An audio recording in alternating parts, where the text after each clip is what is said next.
Google's Nexus range of phones have always been one of the most desired phones when it comes to Android. And a couple of years back, we saw how Google Nexus 5 was so popular and did so well that even till today, desired by many folks. And Google skipped the smaller versions of the phone last year, but this time around they have two phones, and today we're going to be looking at the Nexus 5X, which is the smaller of the two. This is GK from TechPP.com, and you're watching the in-depth review of the Google Nexus 5X.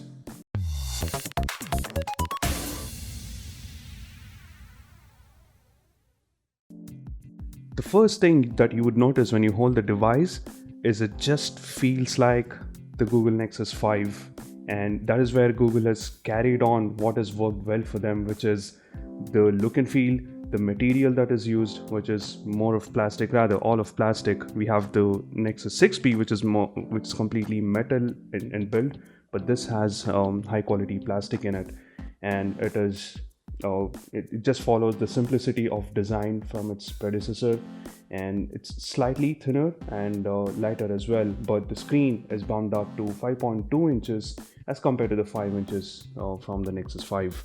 So this is HD IPS LCD display, and it doesn't pop out, but it has excellent viewing angles.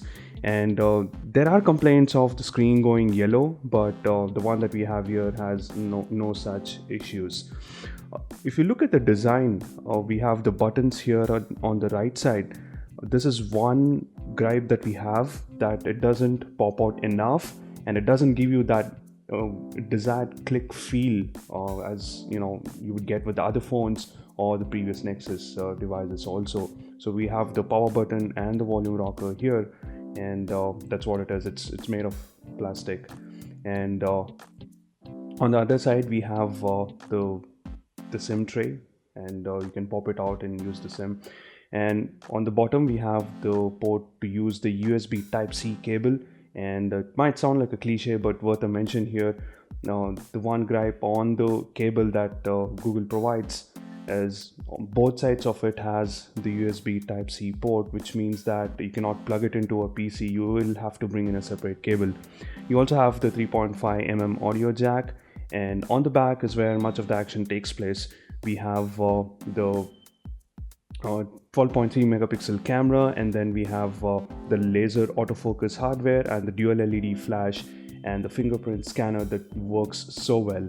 And Google gets rid of the engraved Nexus branding. It's just an imprint now, and we also have the LG logo at the bottom here. So overall, it's a decently packed phone with the speaker grill at the bottom here, and also the 5 megapixel camera that we have, and the navigation buttons that come on screen. So overall, if you talk about the design aspect, follows the tone of the Nexus 5, and does a very good job with that. So overall, the tone of the design follows what the Nexus 5 was, but this is 2015, and the price to spec ratio and the build is not the same as it was before, and people would expect some metallic elements, which is not here. And we can't help but say, but this feels slightly cheaper owing to the fact that it has a lot of plastic in it.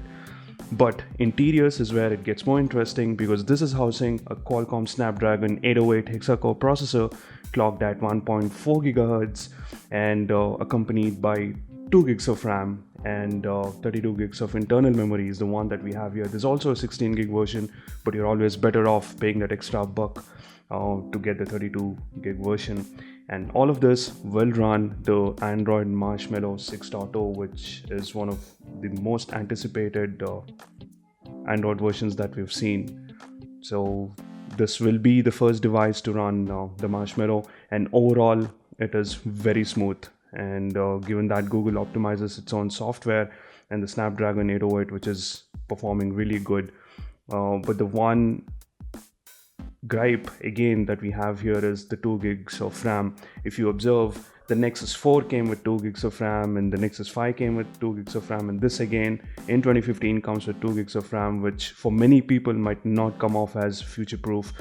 Yes, Google does optimize its software, but when it comes to real heavy gaming, that is where the struggle shows up.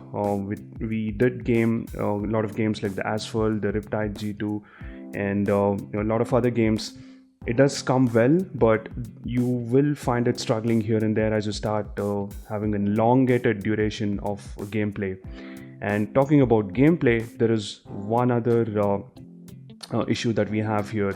As you start playing more than 30 to 40 minutes, the area around the camera and the finger button does get warm. It's not overheating by any margin, but it does get uncomfortable because you're holding the phone in the landscape mode, and around this region is where most of your contact of the palm occurs. The other aspects of the OS is the font.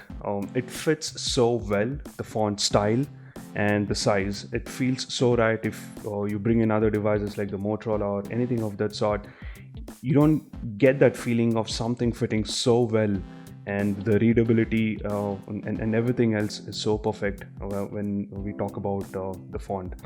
And one of the most prized features of the Android Marshmallow is the doors feature, and also the ability to control the app permissions individually. So that is what we have here, and many different apps you can control the way the notifications come, and also the battery optimization and different things.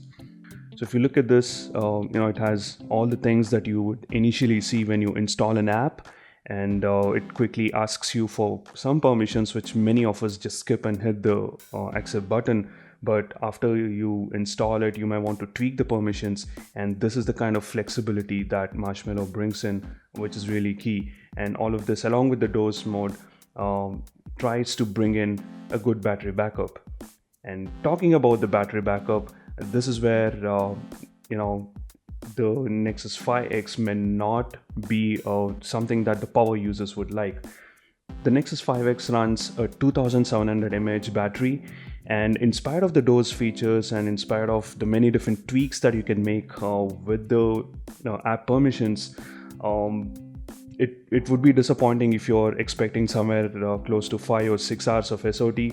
In our usage with the 4G LTE and medium to never a heavy usage, but in the medium usage pattern, we were able to get somewhere around maximum of 4 to 4.15 hours of screen on time. But it did take us through the day most of the times, but still we were mindful of whether or not the battery is going to hold up, and had to close the apps and that were lingering on, or try to tweak the display brightness and things like that in order to achieve 4 to 4.15. So that is where the heavy users may be disappointed. And also the fact that the battery is non-removable, you will have to bring in a power bank, or you'll have to top it up during the day. But thankfully this has the quick charge support, and it doesn't take a long while for you to charge this completely. So you can just top it up by 20 to 30% in a matter of 15 minutes or so, which does act in the favor of the 5X. Coming to another important aspect, the fingerprint scanner. This is something that we are so happy about, and the positioning also. LG has done a lot of research in terms of positioning it in a place where it's comfortable for many of us who use it.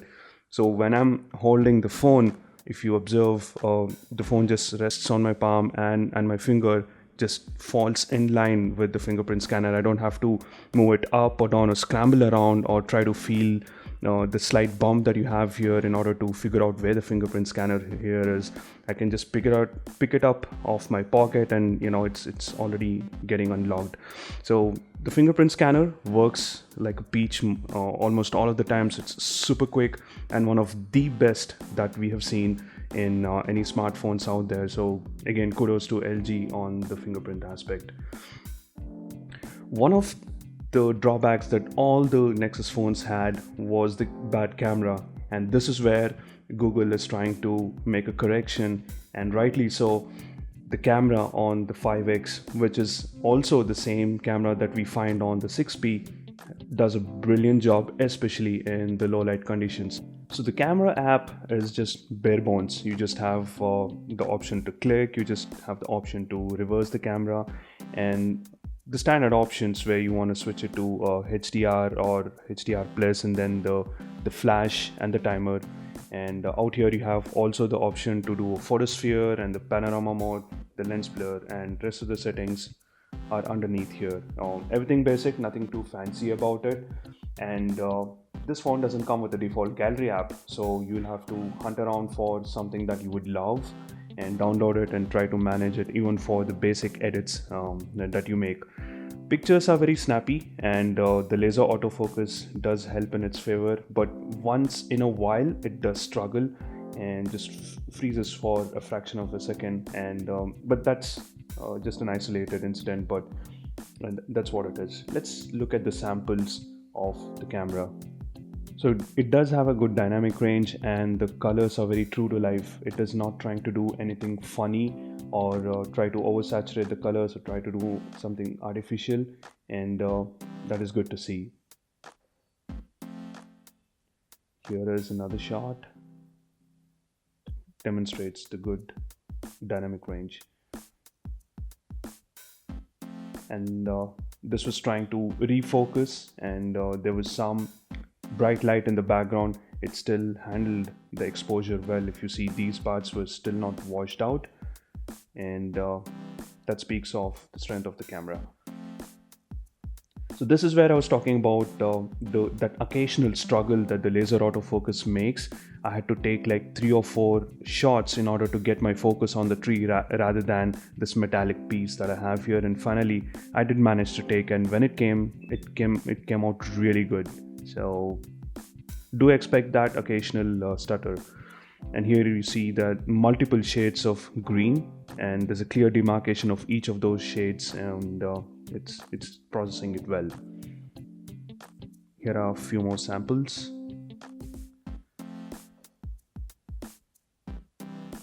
So the video has the option to play slow motion as well, and even when you're moving it, it does handle the shake well. This was when I was trying to sprint. And let's show a sample of the slow motion. The sound captured is also very good.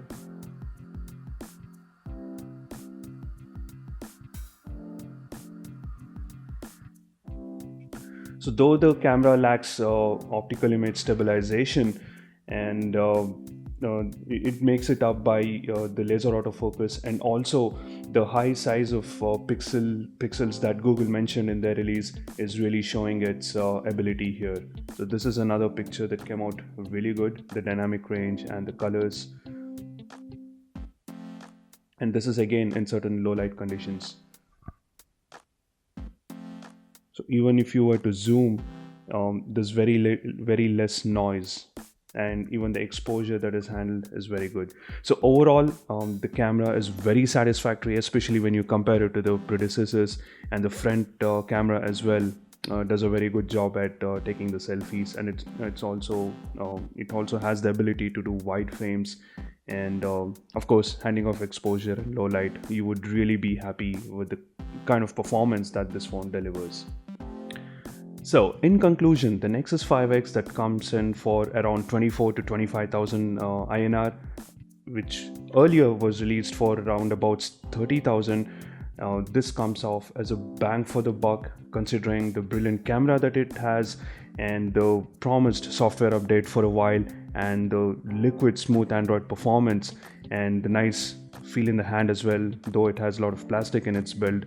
Overall, it's a highly recommended phone for the loyal Nexus fans, but there are a couple of things that you will have to consider. It comes with just 2 gigs of RAM, and it might not be as future-proof as other phones, which comes with 3 or 4 GB or 3 or 4 GB of RAM. And hence, if you're a heavy gamer and want to future-proof, then you might have to consider certain other options when you have to make your decision. And talking of other options, we have the OnePlus 2 that comes around the same price range, has 4 gigs of RAM, again similar camera performance with optical image stabilization on it, and the Oxygen OS has been improving, getting constant updates and things like that. So do consider that option as well. But if you're a loyal Nexus fan, okay to live with 2 gigs of RAM and a light user, then this is a highly recommended phone.